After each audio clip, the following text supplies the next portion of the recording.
right, welcome back, everybody.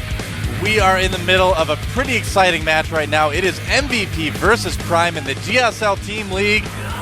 And there he is, MVP Guinea Pig.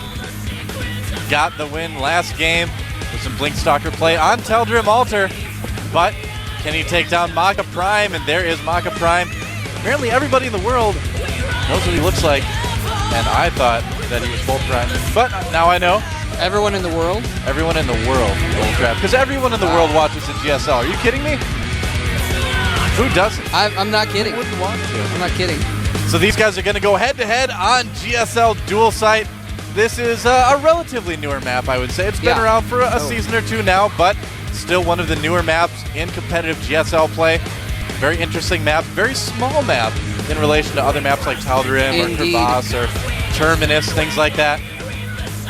So we're going to have to see what Maka has primed. Hey, there you go. I didn't mean to do that. There we go. Let's see what Maka has primed. Is he primed and ready to go? Has he consulted his primer to see what the best strategy is? Is he going to paint the town red after his win, but first he has to prime it before he paints it? I can't take much more of this. Looks like it's going to be a little bit of a break, actually. We're going to find out. Looks like MVP Guinea Pig needs to adjust something, which does happen from time to time, especially in the GSTL. From prime to prime. From prime to prime, it's true. So usually in the normal GSL, the players have a lot longer to set their things up. They're a little bit rushed because we want to get the games going really fast. So every once in a while, things need to be tweaked a little bit. Need to turn the dials up to 11 sometimes. Make sure we get the best games possible. I actually had to turn mine back down to like 6 because it was too loud. Oh, really? Yeah. I don't know. In this year, at least. In any case, yeah, always having a little bit of issues here and there, but we should get underway pretty soon. Let's talk about we're going to have Maka, though. A Terran versus Protoss. Yeah. Have we seen one of those today? I don't think we have. We have not seen a TVP yet today, but I want to take a minute to talk about Let's talk about Maka. Prime. He's been around for a long time, right? I mean, the Maka Racks, it was named after him. You know, where you get your 2 racks, but your second racks is in your own natural.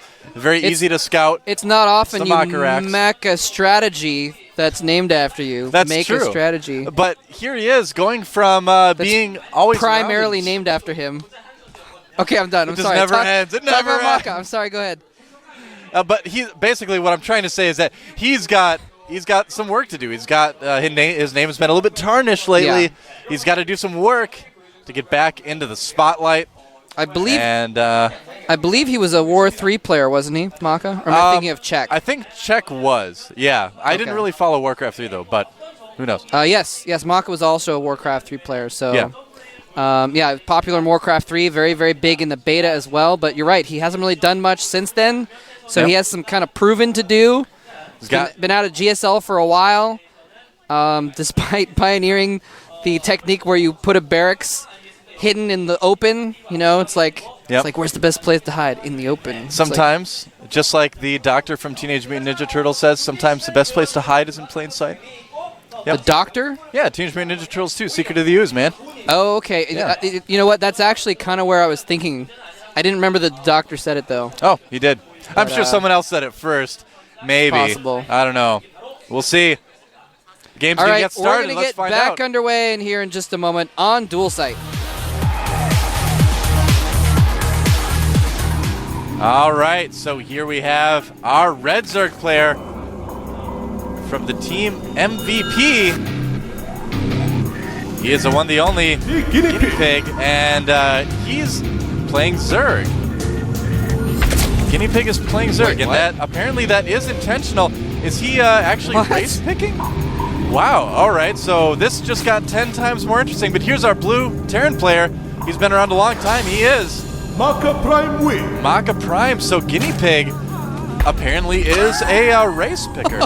Very interesting. Okay. So here's the thing: is that every once in a while you run across a pro player that will choose a different race based on different maps, different matchups. Some tournaments ban that, but apparently we don't here at the GSTL. So this is really interesting. So I guess Guinea Pig not too positive about his PVT, but apparently very confident in his ZVT. That's a little strange. Wow, but, that very interesting. Fascinating. I was I had to make sure I was watching the right game there for a second. I was like, did I actually start up a different stream? All right. Yeah, so we're not gonna see a TVP after all. I guess not. Good to know. Maka's sending out a very early SCV. So he's going for scout, see exactly what's going on. He's gonna get in that base and say, "What, creep? What?" Yeah, well, he's got to know. I mean, he saw the lobby screen, I guess, but still, I mean, it's got to throw him off a little bit. And here's the thing, it's probably going to throw off the plan for the Prime team, too. Yeah. They were expecting to send out someone versus a Protoss player. It's kind of like that game that we put on YouTube. What was that, Damaga versus who was that? And now I've heard he is, well, we're being told he's a random player, but he was always Protoss up to this point, so this is going to be a new change, I guess. Very interesting. We'll have to see how good of a random player he is. You don't usually see a lot of randoms. Who was it that Damaga played that he thought he was playing Zerg? That was actually opener. Maro versus Lucira on the ladder. Oh, Maro versus Lucira. That's right. Lucira was playing Protoss randomly. Ended up being Protoss, yeah. Went in the base and was like, what? So Guinea Pig is now a random player. All right, well, that's very interesting. Good to know. Yeah. We haven't seen him in a while, so I guess he switched up his tactics there. Now, that means that Maka had to scout early, partly to see what race he was. I didn't realize that either. I didn't even look at his race and lobby screen. Partially blocked that hatchery with the partially completed bunker, it looks like. Yeah, that was a good move. Anything you can do to slow down that hatchery. Now, he actually went for early pool, so it didn't really matter too much. He went for a speedling opening, so he was going to get those lings out to stop that, to shut down that bunker, partially completed bunker regardless. Now, one racks expand going up for Maka with gas. Getting his factory as well. Those Zerglings are going to be flame-broiled Zerglings, which are my favorite. Man, that sounds delicious. That's right. And, Uh-oh. Nope, SCV. Anyway, the SCV might get in. Is he going to get in? Oh, you know what? Oh, shut down. No hatchery yet. He does not see the Baneling nest. We are seeing one base Baneling bust from Guinea Pig. Maka knows, though. He knows that something's got to be up if he hasn't seen the hatchery by now. And look at that, only Zerglings being produced, really early Baneling nest for Guinea Pig. And here's the thing about random players, a lot of people say, you know, they tend to be a little bit more cheesy just because if you play random, you don't get a lot of late game experience in every matchup. And here we have a little bit of cheese going on right now. This could be pretty bad unless he sees it. Yeah. And Maka at this point has no idea. He did see that there was no hatchery there, but it could have just been a late hatchery. But he's only shown 6 Zerglings. So he has no idea he has so many forces out there. Banelings are popping out. He's got more than enough to bust down the depot. Oh, is this going to work? And get him. Oh, he lifts no way! It's just the wrong moment. Oh, man. But man. there's a reactor there. It's weak. He's going to go for the depot and kill the reactor. Everything goes down. There's going to be enough Marines coming out of the bunker.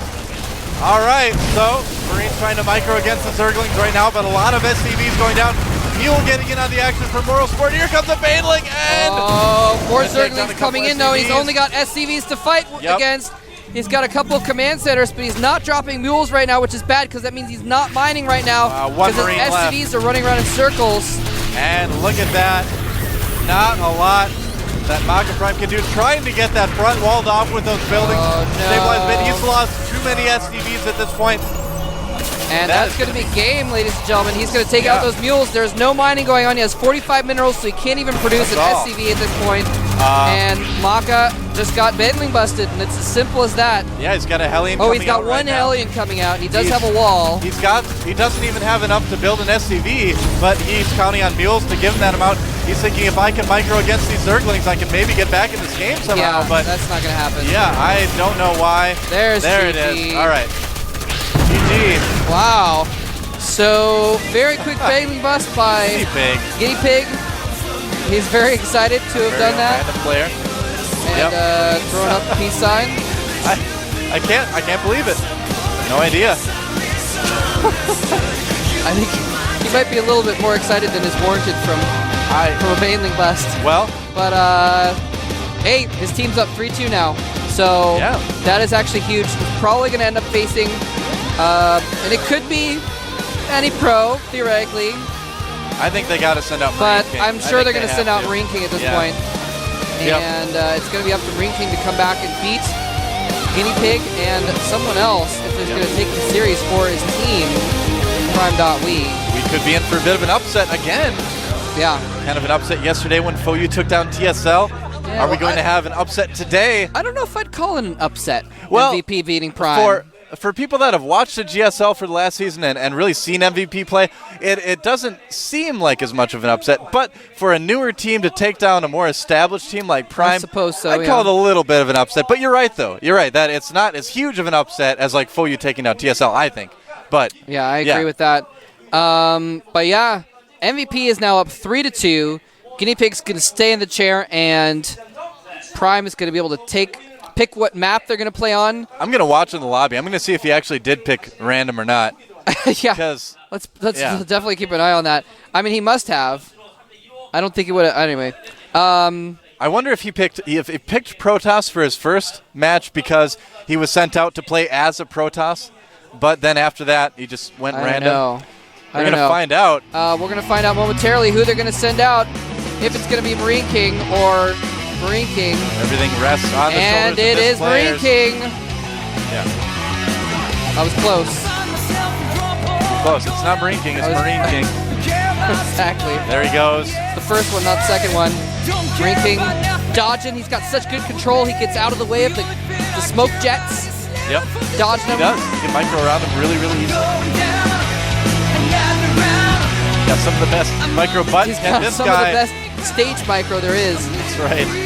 Can this guy get the win, though? I mean, he is one win away from getting a 3-kill and a really fast victory for MVP. He is one win away. Just kidding. No, I mean, Guinea Pig played a pretty stand-up game in his first game. I don't want to take that away from him. And I'm looking at the lobby screen right now. He's random. He is selected as random. Yep. He's got a pretty tough opponent here in Marine King, though. Yeah, no kidding. Marine King. And it is going to be on Zelnaga Fortress, I believe. Now Marine so it's a 3-player map, so it's going to be even harder for him to scout to see what race he is, but not as hard as it would be on like a larger map like Tal'Darim or something like that. Yeah. Checking his mouse out, making sure he's got the right one. He's got a whole bag of mice in there. It's a long cord. And Marine King, I suppose the term Forever Silver could apply for him, not because he's stuck in Silver League, but because he is kind of adept at getting second place in a lot of events lately. He could probably beat Silver League players with just his mouse. I think so. But we'll see if he can beat Guinea Pig, though. And Guinea Pig obviously not in Silver League either. Yeah. Yeah. Very cool that he's gotten 2 GSL silver medals. He lost to MC in the finals of 1 GSL, and of course was defeated by MVP in the World Championships. Yeah. So we're going to get the game started momentarily here as soon as Marine King gets a little bit of time set up. And then we're going to find out Marine King can get the win for his team, get them back in action, or if MVP is going to advance to the semifinals of the GSTL. He's hiding behind his desk right now. He's so terrified. It is all on the line right now. Look out, it's Guinea Pig. Look at the checkerboard keyboard there for Marine King. That's right. So again, Zelnaga Fortress, 3-player map. It's rotationally symmetrical. It's a little bit larger than some of the smaller maps. I would call it a medium-sized map. And it's really hard for us to kind of talk about and speculate the match because we don't know what race Guinea Pig is actually going to be. So it's kind of tough to say, well, I think Marine King's going to do this because we don't know what either player is going to do because both players don't know what they're really going to be facing. Guinea Pig, of course, doesn't really know what race. Well, he knows he's going to be facing Marine King, but he doesn't know what opening he's going to do. Yeah, by the way, random trivia for you guys. If you are on the Korea server and you're going to the Grandmaster list to see who's in the Grandmaster there, and you see a person named Ellen Page, that is actually Marine King's account. There was a time. And he used to go by Boxer as well, because he just wanted to be like his idol Boxer, and then he actually got really good, and everyone's like, dude, you can't be Boxer, there's already a Boxer. So he changed it to Marine King. Yep. He said he was going to call himself Foxer for a while, but then didn't do it. Oh, well. Thought he considered Optimus Prime. Optimus Prime was another amusing. So a man of many names, a man of many Marines. Claire. A king of Marines. He went by Claire in Brood War. He did? Claire Shield, yeah. Oh, interesting. So many names indeed. Yeah, but we're waiting for him to get his stuff set up so he can get into the game here, and it'll be interesting. It's a good Terran map. I like this map for Terran. You've got a pretty good choke outside of your natural expansion. Your third is pretty wide open, but it's very near to your expansion, so you don't have to siege very far up to get to controlling that third base. And especially, if depending on what race he gets, if it's like a Zerg or something like that, it can be a very short distance to step your way up with tanks towards the Zerg base. And really, you can siege up the Zerg third very easily if they make it near their natural. So, in a Terran versus Zerg situation, this map could be very good for Marine King. Well, a lot of times, too, you can actually siege up from the low ground, too, for their regular natural expansion, too. Yeah, exactly. So tank play does work very well against Zerg. But if he does end up being Protoss, and there's Marine King's framed sign there. If MVP wins that, I wonder if they're going to go over and break it in half. Break it in half, like in the intro sequences from the, or from those sequences from the GSL finals. Those are the, I guess it's the trophy from the Sign of Pride tournament. You know what I want to see is if Marine King wins, they hold it out in the front and he runs and jumps through it from behind. Like at the start of football like coming into a football game? Yeah, exactly. Yep, that'd be pretty awesome. But I don't think we're going to see that, unfortunately. In celebration of our win in this quarterfinals, we'll break our trophy from the other. Well, it's kind of like bursts through and he's like, Marine King. But I don't know. Now, we talked about TVZ, but let's talk about TVP a little bit. And we can't forget about TVT, of course. Marine King is very good in TVT, very aggressive. But TVP, I feel like he's been kind of hit and miss, although his most recent big TVT or TVP match, rather, was beating MC. Beat MC in the World Championships, man. That's right. Showing some very, very strong play. In a best of 5, yeah. And I mean, that's why Marine King is good for their cleanup, too, is because he's good in all the matchups. He's very strong TVT, TVP, and TVZ. He's taking games off everybody, too. Pretty much. Everybody. Yeah. I mean, we can't forget about that match between him and Nada back from a couple seasons ago. He's one of the few people to ever take actual games off of MVP in a Terran versus Terran. Yeah, that's right. Yep. Not the man who has taken a series off of him in Terran versus Terran. He will probably be playing later in the Startail versus OGS match. That's true. Yep, we're going to have Bomber. He did beat MVP in the Coda A finals, but for now, Marine King's going to try to win it for Prime.we. He's in it for the win it. That's right.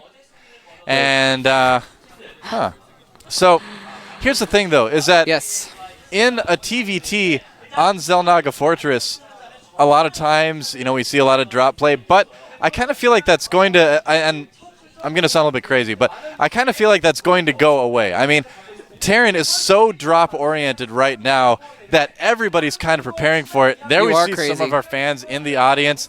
But no, go with me on this one. All right. Because there's going to be a point in StarCraft 2 where the drop play is going to be so, I mean, it's very strong, obviously, and that's why everybody's doing it right now. But there's going to be a point where the other races are going to learn it so well that I feel like Terrans are going to need to adapt at some point in StarCraft 2 right now. It may not be today, it may not be next month, but sometime in the future, I don't think they're going to go away. They make it solved pretty much, but it'll then be more of a metagame thing where it's like, okay, I'm going to make you think I'm doing drops, so you spend money on turrets. Right. Or, okay, I'm going to make you think I'm not doing drops, so you skimp on the turrets, so you have a couple extra Marines. Yeah, so people will learn how to respond to it better. And that, you're right, that is how the game progresses. I mean, feel like there's a lot of options in Terran play that really haven't been explored yet in a big way. So hopefully we'll see that in the future. And, of course, the patch happened a few days ago. Yeah. So ghosts have gone from 150 to 200 minerals and 100 gas. And a lot of Terran players are saying that means, because of the mules, they have so much extra minerals, that means they're going to be able to use a lot more ghosts and be able to mix in ghosts into other play. Like if they're going mech, it used to be, you could just only spend your gas on mech units and that was it. But now ghosts are cheap enough, you can mix a few into your mech play as well if you're going to do something like that. Even if you're going bio, usually you'd be spending all your gas on tanks, like versus Zerg or Medivacs or something like that. Now you can mix in those ghosts a little bit more as well. So if we do see, regardless of the matchup, we might see those used a little bit more today. Yeah. Depending on what strategy each player is going for. Well, that's the thing, too, is that you're starting to see some ghost openings in TVT. Snipe is very useful and even a bit before underused. The patch, we saw, I think in Snare, go for like a ghost opening or someone he went for the nuke rush, and who did I see recently that went for like a snipe rush? I can't remember. I think it was I know Hyperdub did the nuke rush, I believe it was. Yeah, oh, that's right. And it was then, Hyperdub. Well, he used snipes and nukes. And then someone else did do that snipe rush, which could be very good because you can snipe off some Marines, of course. Oh, was it Bomber that did that to MVP? No. Who did it? Who did MVP beat before Bomber? I believe it was Alive. I think Alive did a snipe rush on him. I think it was, yeah. So that's something some people have been playing around with really since beta. Ghost rushes are nothing new in TVT. Yeah. But now that there's less gas involved, they're a little bit more viable. I feel like the ghosts still take a long time to build, though, so that's going to kind of detract from the likelihood of that. Yeah, you do have to wait for the Ghost Academy to build first. Exactly.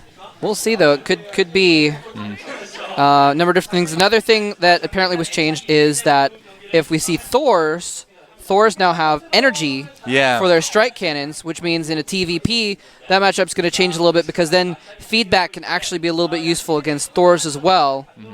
So that might change things too. So just a number of things that we might see a little bit different in this match. Yeah, it's going to give High Templars a lot of targets of feedback. They've already got Ghosts and Medivacs, now they'll have Thors as well. So it'll be a feedback party. There'll be more feedback in Banshees. that than about 10 punk bands put together. What? There's a lot of feedback, guitars. Oh, feedback. Okay. I was thinking feedback. What? The crowd's gonna go up and tell them they did a good job, give them feedback on their performance. That too, but I was thinking musically. I used to play in bands. Do punk bands really do the feedback thing? Yeah, sometimes. Well, a lot of guitar players. I guess some players do. Yeah. Sometimes you can use it as an effect. I was thinking of that more of like a. Yeah, you're right. A lot of punk bands. You were in band in high school, but I was in other bands. I was in rock bands and I was in jazz band. I played at parties and things. I was in jazz band. It's okay. You don't have to be defensive. You don't have to be ashamed. I tried to be in a rock band actually. I auditioned for a couple I auditioned for one and I talked to a couple others. Really? Never really panned out. As a singer actually, I was going to be a front man because I can't play guitar. Very cool. You could do front flips on the stage. That's right. That's right, man. That'd be awesome. We were all robbed of this opportunity. Yeah, there's Yes. Anyway, that's a long story. That's not actually very entertaining, so I won't tell it. But that'd be cool. That'd be cool to be in a band. Yeah. But anyway, keep in mind that it is random, and so if he can't scout him too quickly, he's going to have to choose his opening based on not having any information. And so it's going to be a little bit different depending on what race he wants. So he's probably going to have to scout earlier, and if he doesn't scout him immediately, he's going to have to change things up. Well, I'm sure he's going to scout early. We're going to take some player interviews times. Looks like we need a little bit of time to get Marine King set up, so let's take a look at that.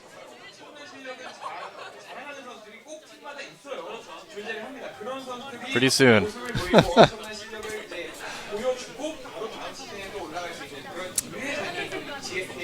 So.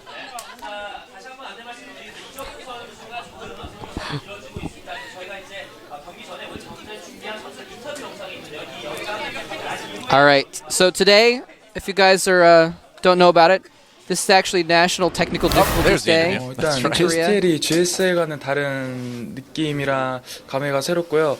저희 MVP 팀 준비도 많이 하고 이제 첫 출전이라 많이 기대도 하고 있어서 좋은 모습 많이 보여드릴 거라 생각해요. 프라임팀 잘하죠. 잘하는데 요새 많이들 떨어지고 분위기가 많이 안 좋은 것 같아요. 그런 거에 비해서 저희 팀은 요새 분위기가 되게 좋아서 어렵게 생각하고 있진 않고 그냥 무난히 이길 거라 생각해요. 네, 개인적으로 만나고 싶은 선수는 이영주 선수. 네, 이유는 오크 때부터 저에게 많이 이 가슴속에 응어리를 남겨주신 형이라 스타2에서 만났으니까 다 풀 수 있는 기회가 왔다 생각합니다.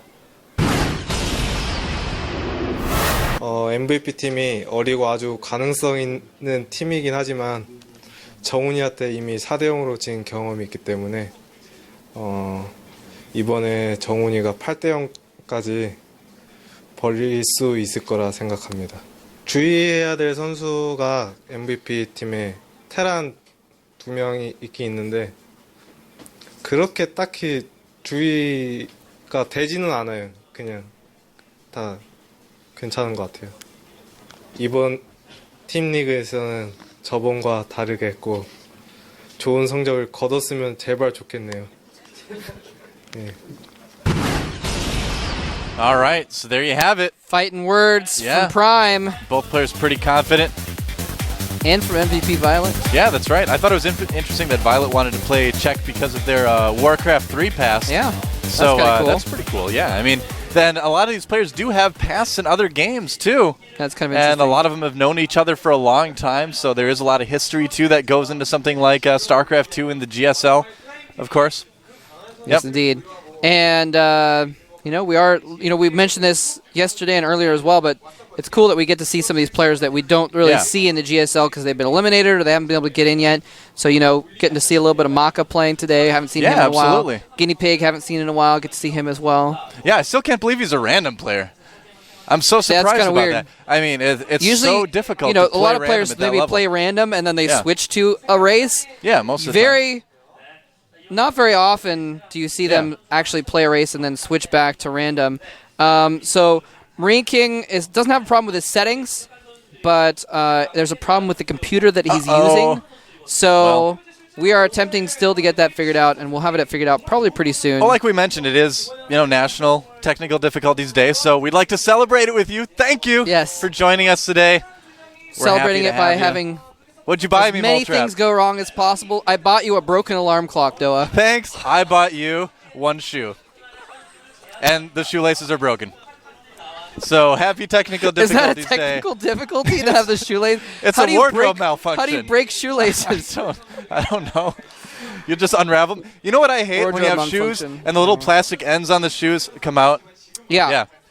That's kind of annoying when that happens. That's right. The little plastic ends come apart. You can like tape them back up though, I guess, if you wanted. Yep. Well, Marine King has made it to the game lobby, so we are just moments away from seeing what's going on.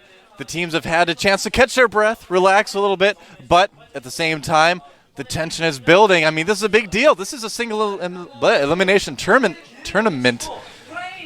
Yeah. Save me, Moltrap. Yeah, no. So if Marine King goes down here to Mr. Guinea Pig, then they will be out of the tournament altogether. Their dreams of moving on and winning the league will be broken, and MVP will have proven a lot, I think, as well. Yeah. Now, of course, even if Marine King wins, which I do expect, to be honest with you, if I was a betting man, which I'm not, I would bet on Marine King in this fight. But even if he does win, he'll probably still have to face someone else. Or he will have to face someone else. Probably thinking like Violet might come out. Violet would be or maybe Keen. A pretty good choice. Keen. Genius, of course, is still on the bench. Genius is still there as well. So much got depth on the MVP team. There is, yeah. And again, they're very up-and-coming players. So, we'll have to see if they can continue with it. They do have momentum in GSL overall, but they're going to need to keep winning to kind of keep that going, really. Yeah. And again, they kind of do remind me of Slayers from a couple seasons ago. Only they're even doing, I would say, better than Slayers did initially when they first came out. But the game is actually starting right now. We're about to get inside and find out who's going to win, Marine King or Guinea Pig. Let's find out.